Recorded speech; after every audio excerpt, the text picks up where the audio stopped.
Ok. Il faut le dire.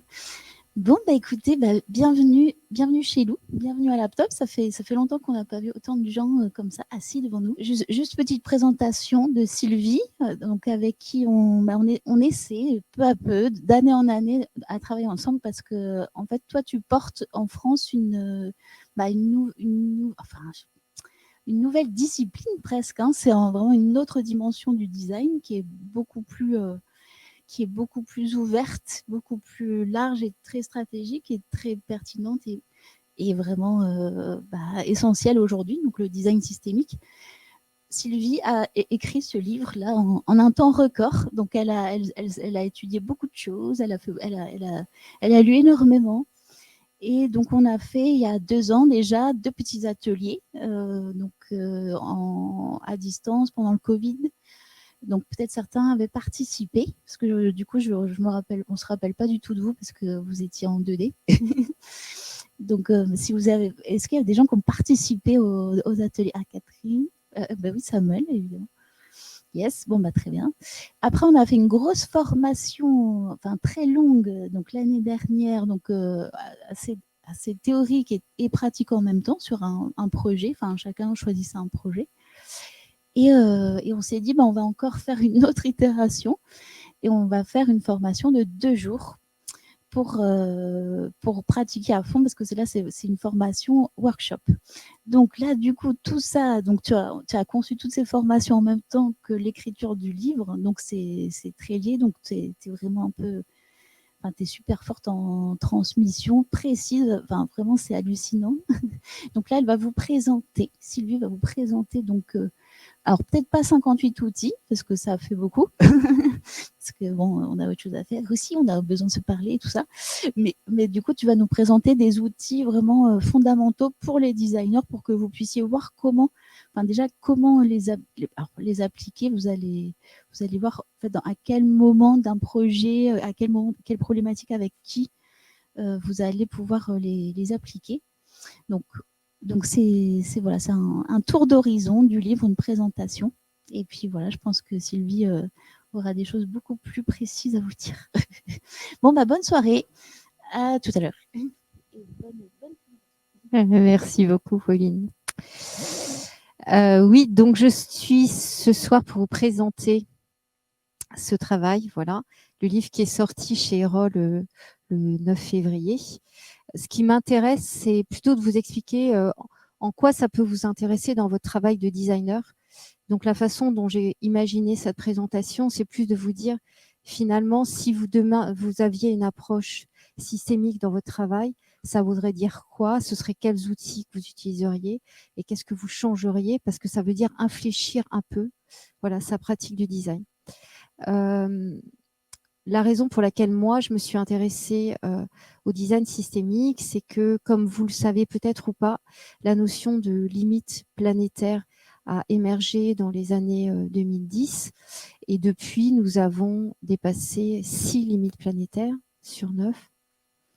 Donc, l'effondrement de la biodiversité, le dérèglement climatique sont, on va dire, les pénuries d'eau et on va dire les dérèglements du cycle de l'eau. Tous ces éléments-là, en fait, ils sont publiés régulièrement dans les journaux, donc vous les connaissez tous un peu. Mais ça nous amène évidemment en tant qu'individu à se dire comment moi, finalement, je change ma façon d'être, ma façon de vivre en fonction de ça. Je ne peux pas juste continuer comme si je voyais rien et que j'entendais rien et que je comprenais rien. D'où le fait que, oui, d'où le fait que je me suis intéressée à des outils qui nativement permettent de prendre en compte ces questions sur l'état de la planète. Donc, est-ce qu'il veut bien? Il ne veut pas. Et notamment parce qu'une des convictions des penseurs systémiques, c'est que les problèmes d'aujourd'hui, en réalité, sont les solutions d'hier. Évidemment, problème-solution, je pense que dans votre esprit de designer, évidemment, tout de suite, vous pensez à ce que vous faites toute la journée. Identifier des problèmes et trouver des solutions. Donc, qu'est-ce que c'est les problèmes d'aujourd'hui qui étaient les solutions d'hier? c'est par exemple tout ce qui est lié au trafic autoroutier. Donc, évidemment, les émissions de gaz à effet de serre, évidemment, les accidents, évidemment, enfin voilà, tout un tas de dommages qui font que aujourd'hui, c'est un problème, mais c'est un problème qui n'a pas de solution facile. Pourquoi? Parce qu'en fait, on est face à ce qu'on appelle des verrouillages socio-techniques. Qu'est-ce que c'est un verrouillage socio-technique? C'est que aujourd'hui, les gens qui utilisent leur voiture n'ont pas le choix. Et ils n'ont d'autant pas le choix qu'on a bâti, notamment à partir de la Seconde Guerre mondiale, on va dire des lotissements, des maisons avec des jardins, et ce sont des lieux qui sont excentrés, qui ne sont pas desservis par des transports en commun. Et comme on le voit assez bien sur cette image, en fait, chaque maison a sa voiture ou a ses 2 voitures. Et donc, tous les gens qui habitent dans ce bâti-là, ils n'ont juste pas le choix. Voilà. Et donc, on est face à des problèmes qui sont des problèmes de ce fait-là complexes, parce qu'on est dans un système. On est dans un système où il y a des choses qu'on ne va pas pouvoir changer, on ne va pas pouvoir les changer facilement. Et en fait, c'est tout l'objectif du design systémique, de se poser quand même la question, justement, de changer nos façons de faire et nos façons d'être. Et c'est d'autant plus important pour nous, et je dis nous tous, parce qu'en fait, 80% des impacts d'un produit ou d'un service sont directement liés, en fait, à la phase de conception, donc la phase de design. Et donc, toute la question, ça veut dire comment est-ce que aujourd'hui, demain, on devrait designer. Donc, je vais vous prendre des petits exemples, voilà. J'ai essayé de prendre des exemples assez criants. On peut très bien, en tant que designer, en particulier si on travaille sur des dispositifs numériques, travailler sur des applications de location de trottinettes électriques. Et en fait, on peut se dire qu'on ne s'occupe que d'une partie, à savoir, on ne s'occupe que de la personne qui va louer la trottinette. Voilà. Et puis, on ne s'occupe que de la personne qui commandite le travail. Sauf que, en fait, directement, absolument directement, notre travail amène ça. Quand on travaille sur une application, il amène aussi des choses comme ça. Ce qui est un petit peu problématique, c'est que tout d'un coup, ça s'appelle un juicer. C'est quelqu'un qui va récupérer les trottinettes qui sont abandonnées sans alimentation, avec des batteries vides, qui va en récupérer plusieurs pour les amener et les recharger. Voilà.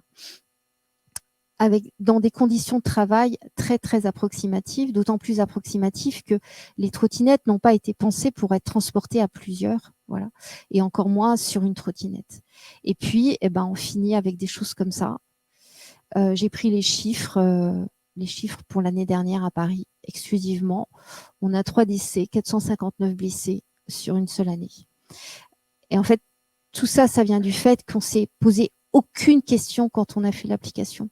On ne s'est pas posé la question, ni même quand on a fait la trottinette elle-même, comment je limite pour être sûr qu'il n'y a qu'une seule personne dessus, comment je m'assure que les gens ont des casques, comment je m'assure qu'il y a un certain nombre de trottinettes qui sont effectivement bridées, comment je m'assure qu'elles sont rangées, comment j'associe la mairie dans laquelle je vais lancer le service pour faire en sorte que ça ne gêne personne.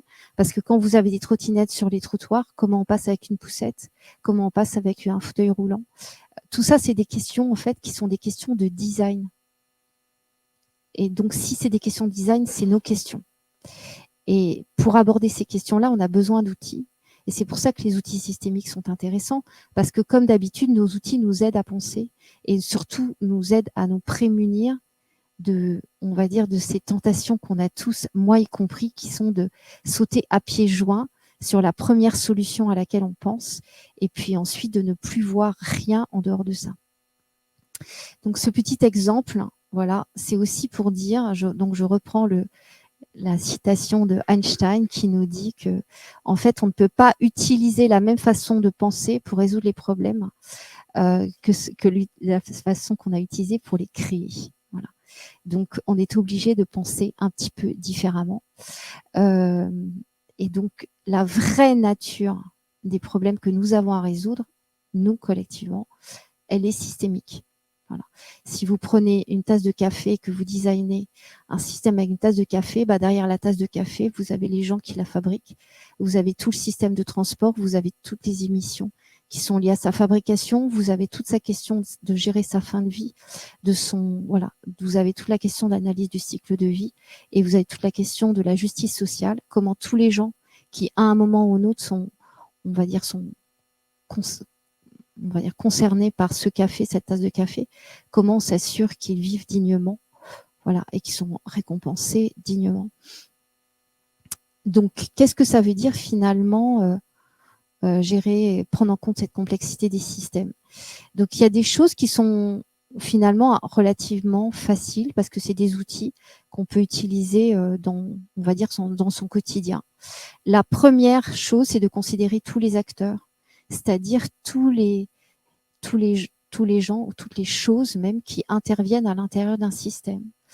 Je vous prends ce cas-là, en dehors du fait que j'ai quelques réserves sur comment dire, l'approche légèrement misogyne de la publicité. Voilà. Quand Airbnb s'occupe des propriétaires, il s'occupe éventuellement un petit peu des locataires, quoique, pas forcément nécessairement beaucoup, mais il ne s'occupe pas de tout ce que ça va entraîner à l'intérieur des villes, de la façon dont ça va changer nos paysages. Donc, je vous en prends quelques-uns. Voilà. La surfréquentation touristique est un fléau un peu partout. Donc aujourd'hui, vous avez des quotas dans plein d'endroits parce que finalement, ça empêche les gens qui habitent un lieu d'y vivre correctement. Voilà. Vous avez des quartiers entiers qui sont transformés avec des systèmes de boîtes à clés qui s'ouvrent avec des codes. Voilà. Et puis, évidemment, des gens qui sont chargés, qui sont employés et chargés d'aller faire le ménage, changer les draps, etc. Donc, avec, on va dire, un changement à l'intérieur du quartier, pas nécessairement des travaux qui sont des travaux pérennes, donc à nouveau on va dire de la précarisation. Et puis pour les habitants qui habitent les immeubles dans lesquels il y a, on va dire chaque week-end, pour pas dire chaque semaine ou chaque jour, des gens qui arrivent avec des valises plus grandes qu'eux sur roulettes et qui essayent de les faire passer dans les petits escaliers parisiens. Vous voyez les dégâts que ça peut causer, le bruit que ça peut engendrer. Voilà. Et puis pour les commerçants qui habitent ce quartier, s'ils sont cordonniers, s'ils sont serruriers, s'ils sont même boulangers, il y a très très peu de chances qu'ils vendent des choses aux gens qui sont en train d'habiter le lieu. Et en fait, tout ça, c'est absolument pas géré par les designers qui designent le service. Et ça, c'est pas normal. Donc, si on prend en compte tous les acteurs, ça veut dire que, donc ça, c'est, on va dire, un des éléments importants en démarrage de projet et qui est influencé par les travaux de monsieur Bruno Latour, qui est d'envisager les acteurs. Parfois, on appelle ça les actants. Et on imagine tous les actants, on imagine aussi les actants non humains. Voilà. Donc non humain, ça veut dire que on va tous les cartographier. Ça veut dire que si le système, c'est un système qui est basé sur le téléphone, on va aussi cartographier les téléphones. Récemment, je ne sais pas si vous avez lu ça, il y a eu des problèmes, des grandes pannes de téléphone dans des centrales, dans des centres téléphoniques, voilà, qui étaient gérés par Orange. Les services d'urgence n'ont pas fonctionné, des gens sont morts. Voilà. Donc ça veut dire que dans nos systèmes d'urgence, en fait, la question de la sécurité du système téléphonique est au cœur, en fait, de la question. Donc, il faut mettre les téléphones, mais il faut aussi mettre, on va dire, des non-humains qui sont aussi des ressources naturelles. Par exemple, l'eau, par exemple, les rivières, par exemple, les forêts. Parce que s'il n'y a plus d'eau, en fait, on ne peut plus accueillir de touristes. Or, il se trouve qu'aujourd'hui, alors en particulier, c'est on va dire un sujet d'actualité en ce moment, il y a une énorme pénurie d'eau en France, comme vous savez. Il n'a pas plu.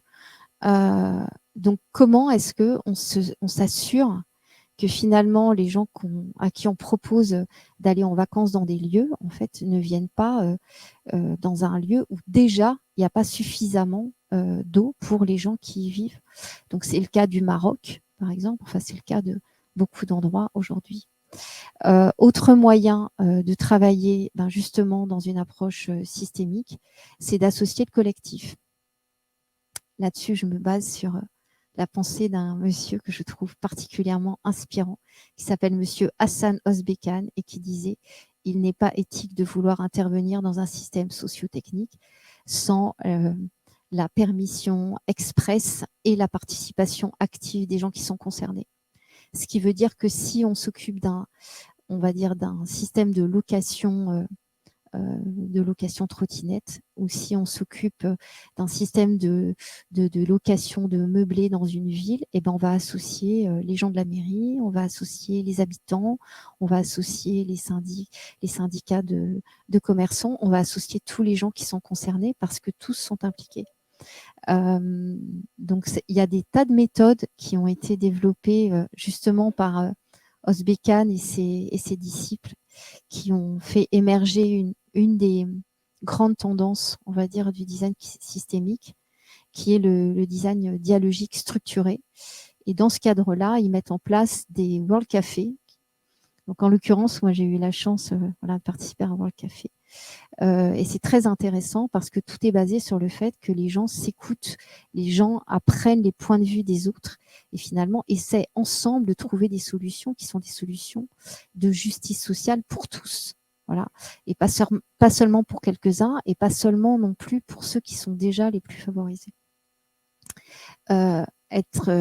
Travailler en systémique, ça veut dire aussi travailler sur les interrelations. Donc, je vous présente à nouveau un outil très facile à mettre en place dans n'importe quel projet. On part d'un événement, d'un service, d'un produit, d'une tendance, et on va utiliser un outil qui s'appelle la roue du futur, qui a été développé par monsieur Jérôme Glen en 1971, à l'époque où il était étudiant. Et en fait, dans cette roue, on va finalement, à chaque niveau, identifier les conséquences de chaque élément. Voilà.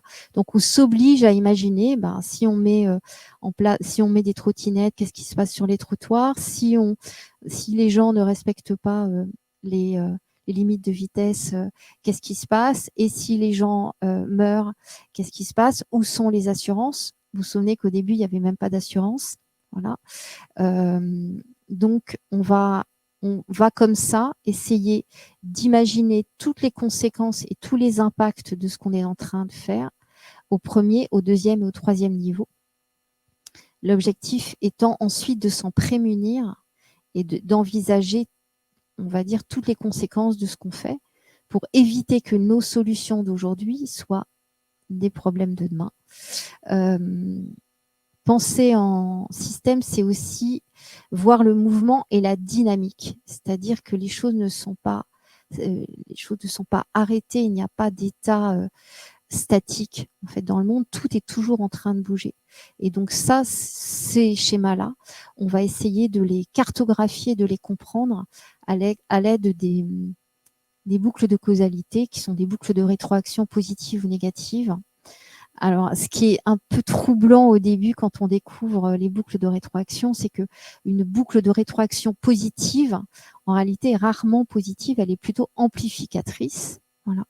C'est-à-dire que ce qui est une boucle positive, ça va être l'érosion des sols, par exemple. On commence à enlever la végétation, du fait qu'il n'y a plus de racines qui ancrent le sol, alors le vent qui passe va enlever le sol. En enlevant le sol, il va encore plus le mettre à nu jusqu'à la fin où, au final, on n'a plus que de la roche nue et on n'a plus du tout de sol et en fait, on n'a plus de terre arable sur lequel semer quoi que ce soit. La dissémination des maladies et fait aussi partie des boucles de rétroaction positive. C'est-à-dire que tous les phénomènes exponentiels, en général, sont des phénomènes qu'on va expliquer avec des boucles de rétroaction positives. Mais positive ne veut pas dire forcément que c'est une bonne chose. À l'inverse, les boucles de rétroaction négatives vont venir contrebalancer les systèmes. Et celles-ci, elles peuvent être très bénéfiques comme le système homéostasique du corps humain qui va faire en sorte que le corps reste toujours à la même température. On va dire l'outil en lui-même, c'est sans doute l'outil le plus emblématique de la pensée systémique. C'est aussi celui qui est le plus difficile à maîtriser au départ, qui résiste un peu. C'est celui qu'on travaille beaucoup en atelier. parce que c'est pas aussi facile que ça d'identifier les boucles et de cartographier un système. Mais on a la chance d'avoir un monsieur qui s'appelle monsieur Peter Senge, qui a publié un des rares livres sur le systémique qui a été publié en français, qui s'appelle la 5e discipline. Et il a identifié ce qu'on appelle, ce que nous, dans notre logique de designer, on va appeler des patterns. Voilà. C'est-à-dire des archétypes. Et ce sont des archétypes de systèmes, on va dire, dysfonctionnels. Donc là, je vous en ai présenté quelques-uns. Voilà. Donc il y a les limites de la croissance. On a aussi les adversaires. On a tout ce qui est lié à des remèdes qui échouent. Voilà, souvent des systèmes où on va s'intéresser à un symptôme plutôt on va dire, au problème sous-jacent. Donc ça, c'est tout ce qui va être le déplacement du fardeau. Voilà, donc on va dire, tous ces systèmes ont été cartographiés, expliqués, ce qui nous aide aussi, évidemment, quand on est face à un système, à identifier les archétypes et les patterns qui sont à l'œuvre. On va dire un des plus connus, c'est sans doute la tragédie des biens communs. Et on imagine très bien, justement, quand il est question de gestion d'eau, voilà, et tous les problèmes qu'on a en ce moment avec les méga-bassines, on voit très bien comment la tragédie des biens communs peut amener à des conflits au quotidien. S'intéresser, à utiliser la pensée systémique, c'est aussi dépasser les évidences. Donc, il y a des outils, on va dire, relativement simples qui peuvent aussi être introduits dans une pratique de design. Je vous présente celui-là. C'est un disciple d'un des premiers penseurs en systémique, qui était monsieur Ackoff, Russell Ackoff. Et il a développé ce modèle qu'on appelle le modèle de l'analyse en couche causale, ou qu'on appelle aussi le modèle en iceberg, où on part des phénomènes qui sont observables, voilà, et des phénomènes observables, on va essayer d'identifier les causes, puis ce qui est vraiment structurel, jusqu'à la fin, on va dire la métaphore. Donc, on va prendre un petit exemple, on va dire assez simple. On commence par quelqu'un qui attrape des rhumes et qui dit qu'il attrape souvent des rhumes parce que du fait qu'il dort mal et qu'il mange mal. Voilà. Si au niveau de la structure, en fait, il dort mal et il mange mal parce qu'il travaille beaucoup et qu'il stresse et qu'il n'a pas de temps pour lui. Voilà. Et puis au niveau métaphorique, on arrive aux croyances qui est la réussite professionnelle passe avant tout, et ce qui se repose, c'est des paresseux. Voilà. Qui est un petit peu la façon dont on voit les choses dans nos sociétés occidentales. On va aussi embrasser les paradoxes. C'est souvent quelque chose d'un peu difficile parce que on a ce travers de voir un aspect des choses et pas nécessairement le fait que cet aspect se combine aussi avec quelque chose qui est proprement son contraire. C'est un principe qui a été notamment développé par monsieur Edgar Morin, qui explique que les systèmes complexes sont des systèmes dialogiques, c'est-à-dire qu'ils sont une chose et son contraire à la fois, et que c'est forcément un petit peu difficile pour nous à l'entendre. Donc, si vous prenez un système comme le système de l'astrophysique, vous allez avoir à la fois des lois, donc ce sont des lois qui sont régulières, vous avez la loi de la gravité, vous avez des lois auxquelles on va dire qu'on n'échappe pas, et en même temps, vous avez des contingences et du hasard qui fait que à un moment ou à un autre, vous avez des planètes, des exoplanètes qui se créent avec des lunes ou sans lunes. Et donc, tout ça, c'est un mélange d'ordre et de désordre. Voilà, de hasard et de nécessité. On va avoir la même chose sur, on va dire, le monde vivant, où les êtres vivants ne sont tous vivants que parce que tous les jours, à chaque seconde, des cellules meurent dans leur organisme. Et parce que ces cellules meurent, d'autres peuvent naître.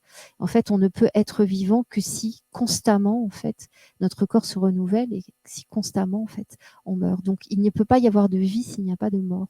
Et c'est vrai que ça, c'est quelque chose qui peut être un peu difficile dans notre travail de designer, parce qu'on a toujours cette tentation de voir un aspect sans nécessairement voir l'autre.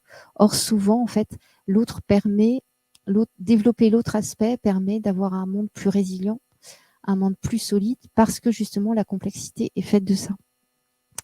Donc un outil a été développé par Christelle Vanel, qui travaille dans une agence à Bruxelles qui s'appelle Naman. Et cet outil s'appelle les cartes de paradoxe. Donc, on va dire comme tous nos outils de design, c'est une façon pour nous, c'est une sorte de garde-fou pour nous aider systématiquement à chaque fois qu'on a une idée, une solution, on va dire un élément en tête, de se dire comment cet élément qui a une caractéristique, par exemple, qui est basé sur le collectif, comment il peut aussi être complété par un dispositif qui va être basé sur l'individu.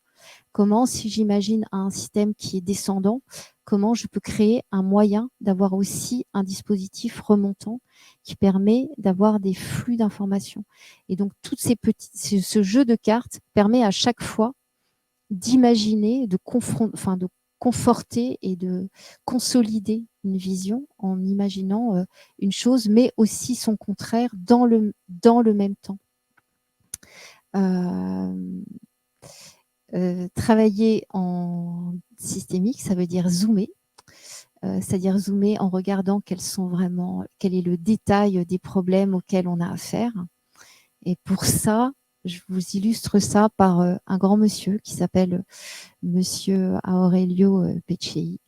C'était le patron d'Olivetti dans les années 60, grand résistant qui a été torturé par les nazis pendant la guerre et qui, à partir des années 60, a commencé à être particulièrement préoccupé de l'état du monde. Et comme il était particulièrement préoccupé de l'état du monde, qu'il trouvait inquiétant, voilà, déjà dans les années 60, il a décidé de créer un organisme pour réfléchir à des solutions à apporter. Et cet organisme, c'est le Club de Rome. Voilà. Et pour créer ce Club de Rome et commencer à faire les premiers travaux, il a embauché Hassan Özbekan. Et Hassan Özbekan a fait un travail, il a identifié tous les problèmes qui, en 1968, étaient des problèmes au niveau planétaire. Voilà. Pas tant, d'ailleurs, il disait que l'important n'était pas tant que ces problèmes soient des problèmes nouveaux, parce que certains étaient des problèmes qui existaient déjà auparavant, comme l'accès à l'éducation, l'accès à la santé, l'accès à l'eau potable, les inégalités sociales.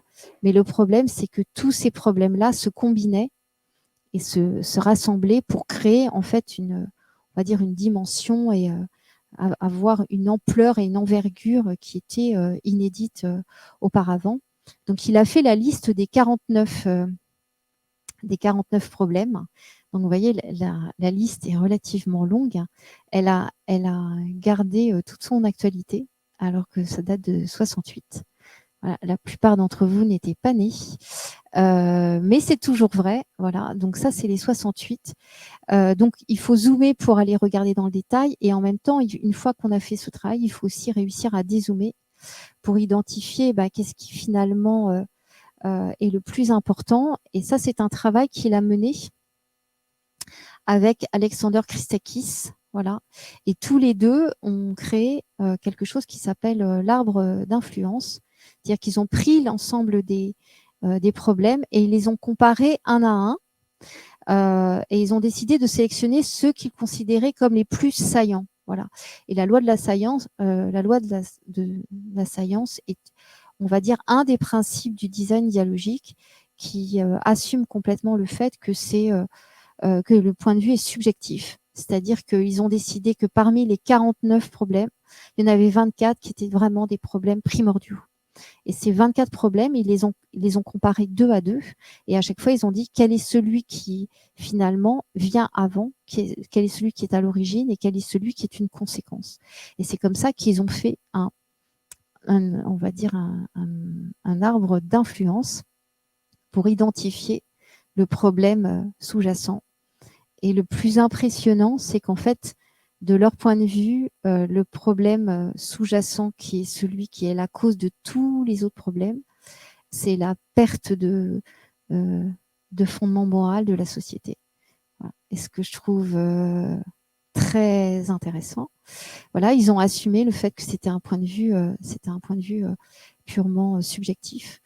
Mais se poser la question de quelle est finalement la généalogie des problèmes auxquels on s'adresse et s'assurer qu'on n'est pas en train de s'attaquer à des problèmes qui sont des problèmes de surface ou des problèmes qui sont des conséquences, et bien qu'on s'assure, et bien s'assurer que on est en train de s'attaquer à des problèmes qui sont des problèmes fondamentaux, voilà, qui en créent beaucoup, beaucoup d'autres, et que s'attaquant à ces problèmes-là, de fait, on va résoudre tous ceux qui en découlent. C'est plutôt assez intéressant et c'est quelque chose qu'on peut assez facilement faire dans un projet de design, quel que soit l'objet du projet de design. Donc voilà, problème émergent, c'est souvent les inégalités sociales, le dérèglement climatique, qui est celui voilà, qu'on va trouver au fond de l'arbre d'influence. Et puis, de la même façon qu'on a beaucoup d'acteurs différents, on a beaucoup de points de vue différents, on va aussi essayer de concilier des points de vue. Et pour ça, il y a un outil qui est un outil un petit peu difficile, qui est sans doute peut-être un des plus complexes de ceux que je vous présente ce soir, qui s'appelle les 3 horizons, qui a été développé par Bill Sharp en particulier, dans lequel en fait il va essayer d'identifier quelles sont les visions du futur qui sont concomitantes à un instant T, avec des visions qui vont être des visions plutôt conservatrices, de gens qui voudraient que le futur reste comme il est, des gens qui vont être plutôt mesurés, et puis des gens qui sont plutôt des pionniers et qui voient plutôt un futur totalement différent. Et en fait, en identifiant justement toutes ces courbes, et en identifiant ce qu'on souhaite vraiment garder et ce vers quoi on souhaite vraiment aller, en fait, ça permet d'aligner et de concilier des points de vue qui, a priori, sont des points de vue différents et qui sont aussi des psychologies différentes. Et puis, avoir un point de vue, on va dire, systémique, c'est aussi accepter l'incertitude. Voilà. Parce qu'une des caractéristiques des systèmes complexes, c'est qu'on ne peut pas prédire avec certitude leur comportement. Voilà. Donc, quand on parle par exemple de météorologie, on sait que le temps qu'il va faire va dépendre de la force des courants, va dépendre des nuages, de la force des vents, de la température des océans, de la température au sol et de tout un tas d'autres éléments, voilà, en jeu. Mais même si nous avons des modèles, nous avons des scénarios, mais nous n'avons pas une certitude absolue sur ce qui va se passer parce que le système est trop complexe, il y a trop d'éléments en jeu qui entre les uns et les autres en interaction et on ne peut pas tout cartographier. On peut s'approcher de quelque chose, mais on va toujours avoir des scénarios. Et c'est pour ça qu'aujourd'hui, quand le GIEC publie ses rapports, il va proposer des scénarios. Quand on demande à RTE de faire des projections sur la façon de produire l'électricité en France en 2005, ils vont aussi présenter les choses sous forme de scénarios, en imaginant des mix énergétiques différents, voilà, en imaginant aussi on va dire des augmentations ou des baisses de consommation à partir de projections démographiques. Donc, on va toujours fonctionner en scénario. Et donc, fonctionner en scénario, c'est une bonne idée pour nous aussi, designers. Et donc, un outil a été développé par Christelle Vanel et Peter Jones, qui est une simple matrice, a priori, dans laquelle on va prendre 2 dimensions différentes. Et dans chaque dimension, on va imaginer la combinatoire de ces dimensions. Exemple, on va se dire qu'on va sur un monde en croissance ou un monde en décroissance, voilà. Sans avoir forcément un jugement, sans penser que forcément la décroissance est une mauvaise chose. La décroissance peut être une bonne chose pour la biodiversité. Et donc, on va combiner à chaque fois. Est-ce qu'on est en croissance, en décroissance? Est-ce qu'on a plus de population, moins de population? Et en fonction de ça, on va imaginer des scénarios différents par rapport à ce qu'on va dire, la façon dont on veut intervenir dans le système et ce qu'on souhaite faire. Voilà. Ça ramène un petit peu notre position d'humilité en tant que designer, parce que finalement, on n'est jamais des experts. Mais là, on le pousse encore plus en imaginant des contextes et des situations différentes. Voilà. Voilà, donc on va faire des scénarios d'état du futur. On peut imaginer finalement autant de critères et autant de matrices voilà, possibles. Donc on va dire, c'est les choses que j'avais envie de vous présenter pour vous montrer comment dans votre métier de designer, finalement, cette pensée systémique,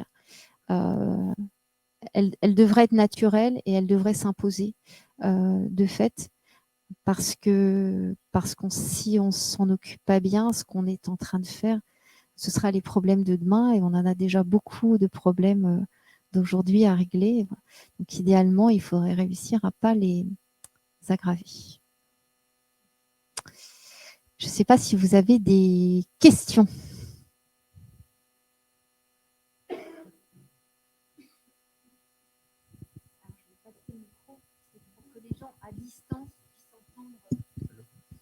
Merci pour la présentation. Est-ce que vous pensez que c'est applicable dans notre société, tous ces patterns? Enfin, je veux dire, par rapport à la course que nous impose la société sur le capitalisme, enfin, dans quelle mesure c'est possible d'appliquer tout ça?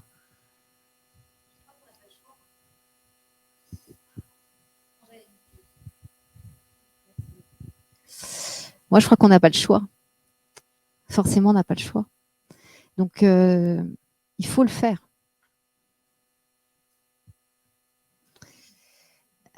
Il faut le faire. Alors, plus on est nombreux à le faire et plus on est nombreux à le dire, et plus ça change les choses. Ça, c'est aussi une des leçons de l'approche systémique, c'est qu'un tout petit groupe de gens convaincus d'une chose peut faire changer, on va dire, l'ensemble d'une société. Pendant très longtemps, il était non seulement accepté, mais bien vu de battre sa femme. Il y avait un grand article dans Le Monde où on expliquait qu'au Moyen-Âge, ceux qui ne battaient pas sa femme étaient vus comme des êtres lâches. Il était très bien vu de battre ses enfants, il était très bien vu de fumer, il était très bien vu.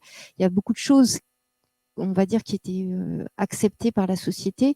Et puis, des gens se sont battus pour que les femmes aient des droits, qu'elles aient droit de vote. Au départ, c'était des tout petits groupes de personnes. Le bien-être animal, c'est pareil. Si vous regardez toutes les grandes réflexions qu'il y a aujourd'hui, c'est toujours un tout petit groupe de militants qui a cherché à faire changer les choses, et la société a changé. Donc, c'est à nous de le faire. Moi, je ne sais pas, je pense qu'on n'a pas le choix. Est-ce qu'il y a d'autres questions? Oui, je vous passe.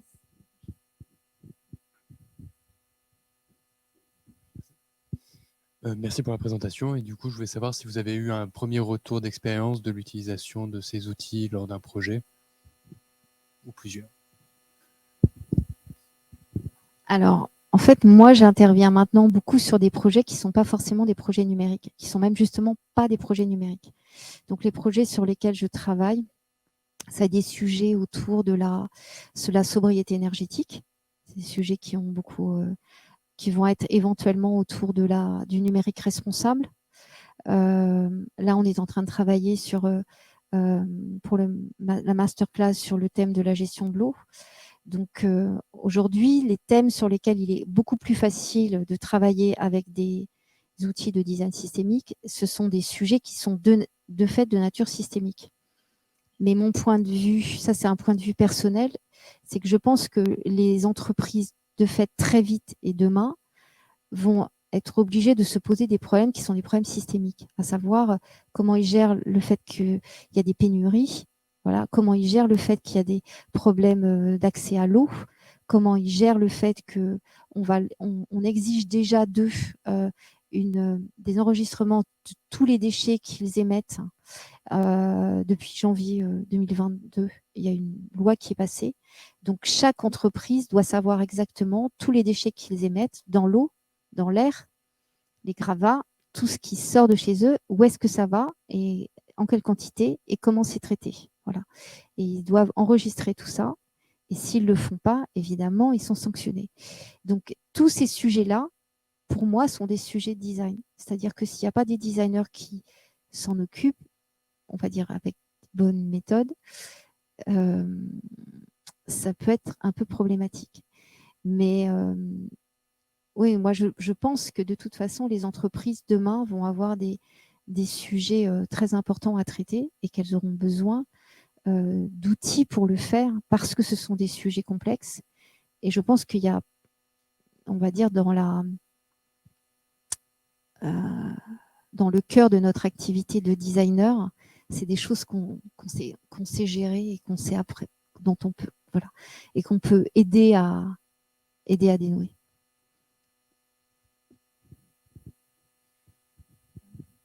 Nous avons une question qui arrive par le web, justement. À quel moment on sort du design et on entre dans le domaine politique? Par exemple, repenser le système de retraite qui n'est pas pérenne en l'état semble être un bon candidat pour l'approche systémique. Oui, c'est vrai. C'est très, très vrai. Mais quand on voit la façon dont sont traités les problèmes politiques par rapport au principe du design dialogique structuré, c'est vrai qu'on aurait beaucoup plus envie que la chose publique soit gérée et soit nourrie de ces principes-là. Ça, c'est vrai. Je suis absolument d'accord, en fait.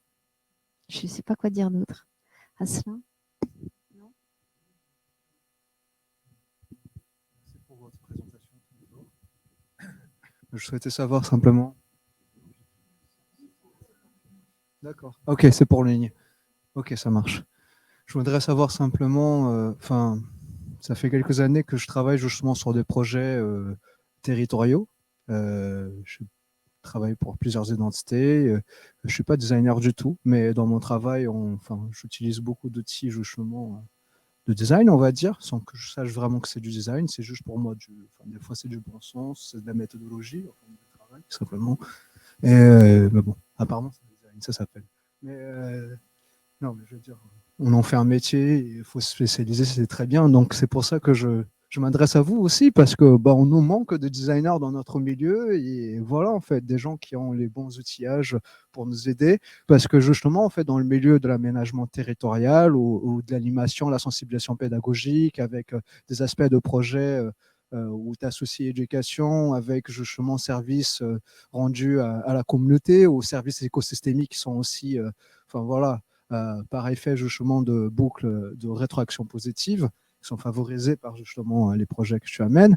Mais la question, c'est justement, en fait, souvent dans ces projets-là, quoi qu'il arrive, en tout cas pour la part des territoires et des institutions, il y a beaucoup de manque, très peu de moyens financiers pour que justement, en fait, on puisse réfléchir vraiment comment amener à ce qu'un territoire puisse, par exemple, je pense à une collectivité, genre une résidence sociale. Je fais beaucoup d'aménagements type on met en place des potagers en horticulture, en agroécologie, tout ça, avec un peu d'arboriculture à côté. Mais on a beaucoup de mal aussi à faire investir justement les habitants de cette résidence, alors qu'à la base, le projet qu'on a vendu, c'est participatif, c'est-à-dire que le temps des animations, on est là, ils sont là, mais les temps où on n'est pas là en tant qu'animateur, technicien encadrant pour entretenir l'endroit ou pour planter, il n'y a personne, il y a très peu de gens, il y a un noyau dur de 3 ou 4 personnes qui vient s'investir un petit peu. Et je trouve ça dommage parce que nous, on est en train de parler de quelque chose qui devrait être politique, donc c'est-à-dire qu'en fait, ça devrait intéresser tout le monde. Et tous les gens de la cité devraient justement être acteurs de ces choses-là. Donc en fait, il y a un aspect aussi nudging à réfléchir, mais en fait, quand tu vas présenter un projet aux institutionnels ou à l'entreprise à qui tu vends justement ce truc-là, en termes économiques, c'est très difficile de rendre ça séduisant. C'est-à-dire comment tu justifies un intérêt économique que voilà, tu fais du nudging, que tu fais plein d'autres choses pour anticiper justement en fait tous les aspects de design systémique et qui ne sont pas forcément possibles d'être valorisés économiquement parlant. Donc c'est pas tenable pour une entreprise. Voilà. Je ne sais pas si c'est clair, je suis parti avec... Si, non, c'est très clair. Alors dire que les politiques publiques, malheureusement, souvent voient les choses à l'économie, ça c'est vrai. Ça c'est vrai. Donc, et souvent, on a quand même besoin d'argent pour mener des projets comme ça. C'est vrai aussi. Après, si on est dans une démarche où on associe le collectif, on va essayer de faire en sorte que les gens en fait, qui vont intervenir sur des potagers, sur des choses comme ça, en fait, c'est aussi des choses qu'ils veulent faire eux. Voilà. Parce que si c'est quelque chose qui est descendant, qu'on leur impose et qui ne correspond pas en fait à leurs souhaits, à leurs besoins, et peut-être qu'ils ont, on va dire, des besoins beaucoup plus pressants qui les accaparent ailleurs, effectivement, on peut comprendre que parfois ça marche pas. Moi, j'ai pas d'une réponse simple et rapide là-dessus. Mais voilà. Mais c'est vrai qu'on a des outils et que si on commence à les utiliser, ça peut nous aider. On n'en fera pas quelque chose de parfait, mais ça peut nous aider à éviter le pire. Voilà. Asma,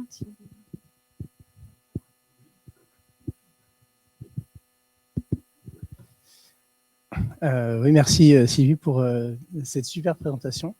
Il y a un point qui m'a intéressé particulièrement, c'est le lien entre la complexité et l'incertitude. Et tu as pris un exemple qui est la météorologie, et en disant voilà, il y a des systèmes qui ont trop de facteurs, et donc on peut pas, ils sont sensibles aux conditions initiales, on peut pas prévoir leur devenir. Et du coup, il y a deux questions que ça me pose sur la posture du designer. La première, c'est à quel moment il faut dire à son donneur d'ordre, on ne peut pas prévoir ce qui va se passer, on ne peut pas anticiper tout ce qui va se passer, on peut par contre se préparer à l'inconnu, on peut se préparer à l'inconcevable. Et la deuxième question, la deuxième partie de la question, mais finalement elle est peut-être un peu similaire, on peut aussi prendre des systèmes très simples et ils sont aussi non déterministes. Par exemple, si je pose un crayon sur sa pointe, je ne peux jamais prévoir dans quel sens il va tomber. Pourtant, ça semble être un système simple, mais on ne le voit pas comme un système complexe, on le voit comme un système simple. Et donc, du coup, la deuxième question, c'est comment est-ce que le designer peut amener l'entreprise, l'organisation avec laquelle elle travaille, à repérer les endroits où il y a des systèmes qui peuvent poser problème et à pas simplement s'ancrer sur les acteurs qui y voient autour d'eux, qui sont invités dans la problématique et qu'on a identifié. En gros, comment on fait émerger des nouveaux acteurs qui sont pas encore identifiés. Alors, déjà, si on regarde les choses d'un point de vue systémique, en fait, on voit plus que ça. C'est un peu comme quand au début, quand on commence à voir le design et avoir le design centré sur l'utilisateur, on trouve que le monde entier est mal designé. Voilà. Je commence à toujours penser que le monde entier est mal designé, mais dès lors qu'on commence à regarder la dimension systémique d'un problème, tous les problèmes sont systémiques. Ça, c'est déjà le premier point.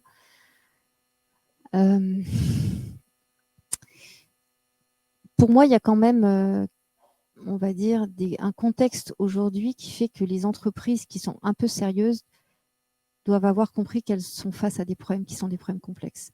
Le premier, c'est qu'on a signé l'accord de Paris. L'accord de Paris nous amène à baisser nos émissions de gaz à effet de serre, j'y arrivais.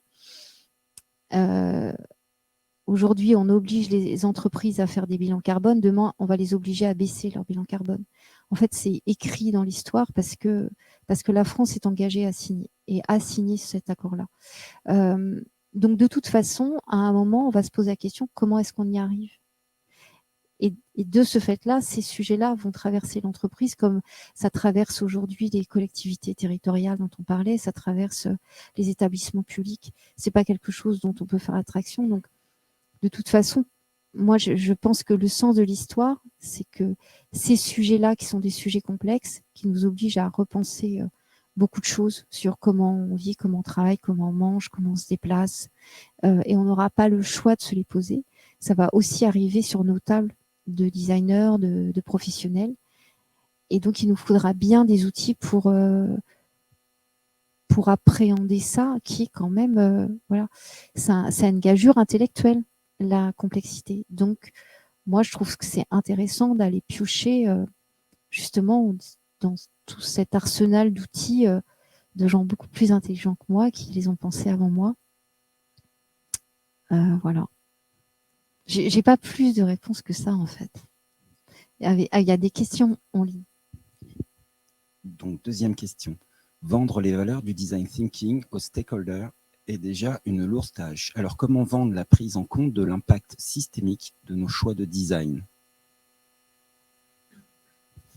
Alors, je pense que si on s'amuse à prendre les petits exemples que je vous ai donnés, à savoir Airbnb banni de Berlin, et si on prend Lime qui risque de voir son autorisation de travailler dans Paris supprimée en 2023, en fait, je pense qu'ils n'ont pas le choix, quoi, parce que le fait de ne pas tenir compte de tout ce qui arrive fait que, de toute façon, leur vie est forcément limitée. Donc, pour moi, c'est pas des choix, en fait. C'est juste pas des choix. Parce que le jour où Airbnb pourra plus être présent dans aucune ville d'Europe, et le jour où il n'y a plus une trottinette qui pourra être louée dans les villes de France et d'Europe, tous ces gens-là vont perdre leur travail, leur entreprise, leurs actions, leurs actionnaires. Est-ce qu'il y a une autre question?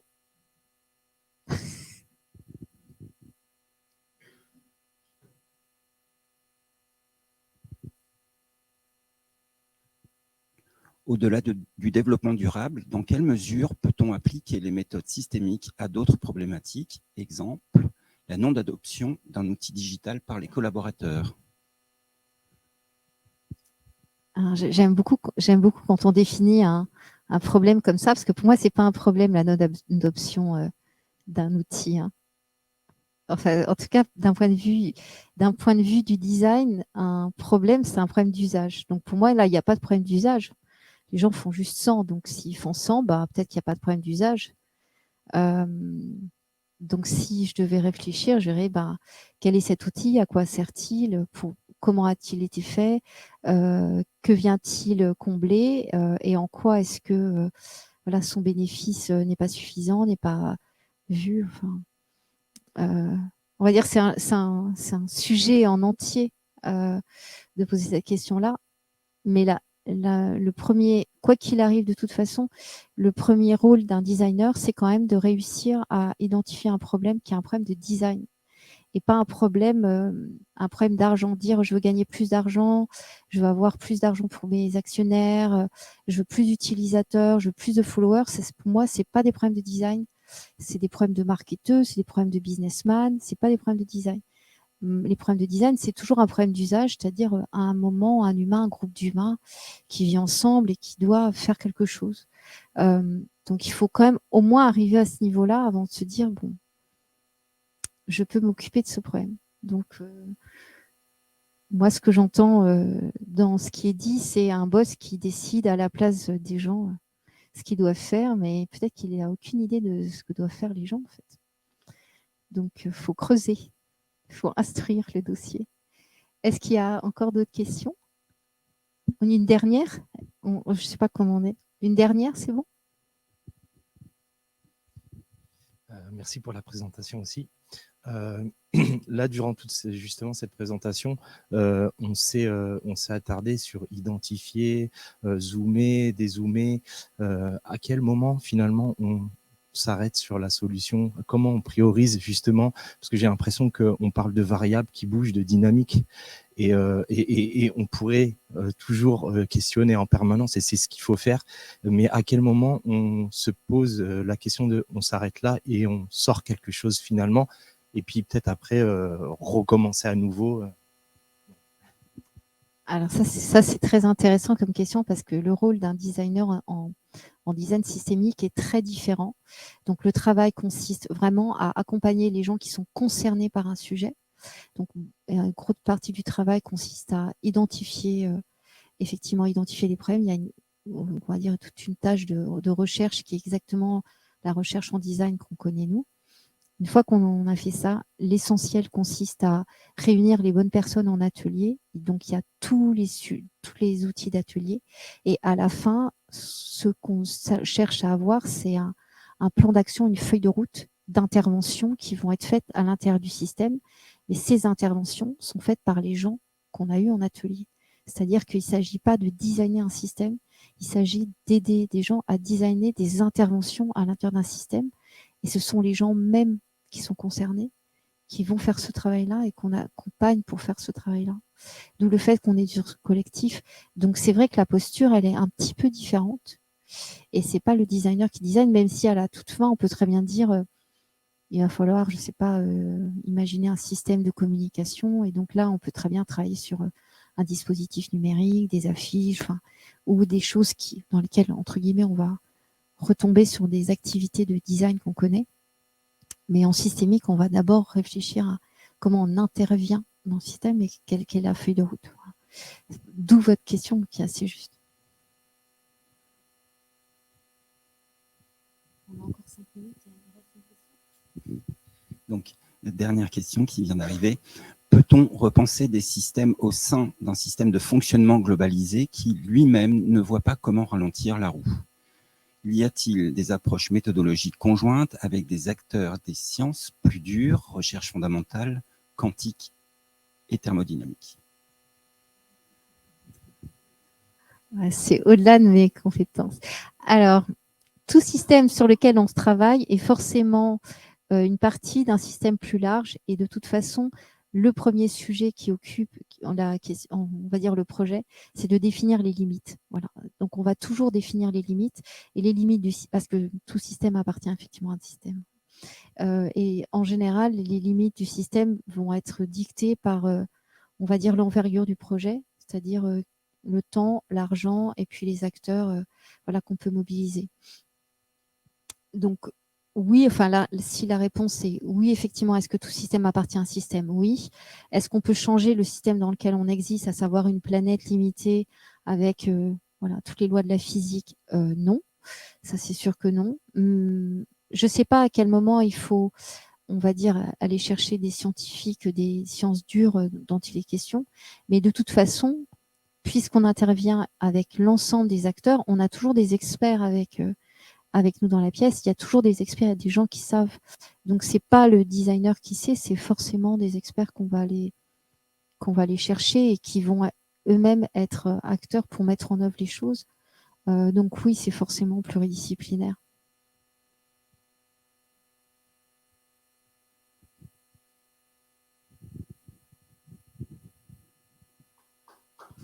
Merci à tous.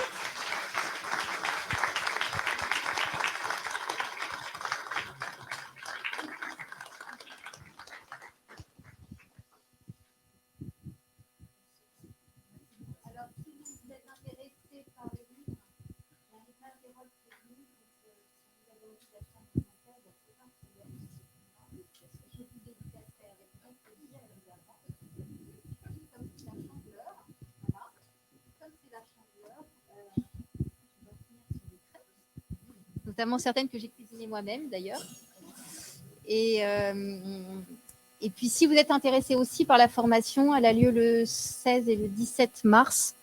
C'est sur 2 jours. Voilà, et on est là, Pauline et moi, pour répondre à toutes les questions que vous pouvez avoir concernant cette journée et ce qu'on va faire.